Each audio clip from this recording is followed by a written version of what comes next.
Well, my practice has changed over the years, even though I think there are certain underlying currents that have remained constant. And one of those currents is the idea that there are many different kinds of institutions in our lives that, in a way, kind of limit our actions and our behavior in this world.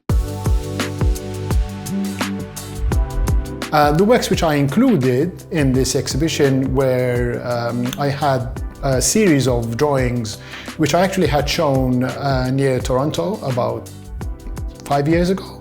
And they were drawings which related to the history of modern architecture and also war. And then there was another larger drawing, which is a bit more recent than those, which was drawn on pages from a book on bacteriology, the study of bacteria. And I basically pasted all these pages together to form one big sheet around 1.8 meters in width. And I drew the European Parliament in Brussels on this large sheet to get this kind of contrast, in a sense, between the political scene and then what could be lying underneath that political scene. So very often in the work which I create, there is a sense of irony. There are very often different realities which sort of confront each other. For instance, there could be architecture which is very much at the forefront of modernist architecture, but then next to it there could be buildings which are completely destroyed in a civil war or something like that.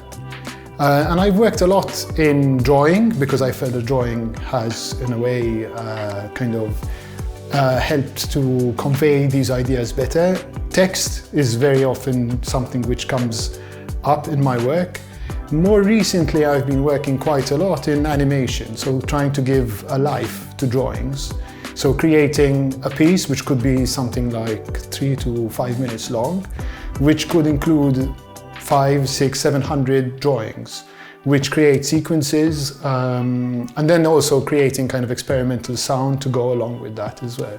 To be honest, I was initially a bit surprised because I wasn't quite sure exactly what it was going to look like, because obviously a virtual exhibition is not quite like a physical exhibition. So there was an element of surprise, an element of not knowing exactly what to expect. At the same time, many of the artists who were included in the exhibition at my cast were artists I have worked with in the past. Some of them go back many years, like myself, and we've worked together on exhibitions which in a way helped, I guess, to pave the way for contemporary art in Malta in the last 20 years. So it was good to feel as part of a group, in a sense, and also to experience one's own work in a completely different virtual dimension.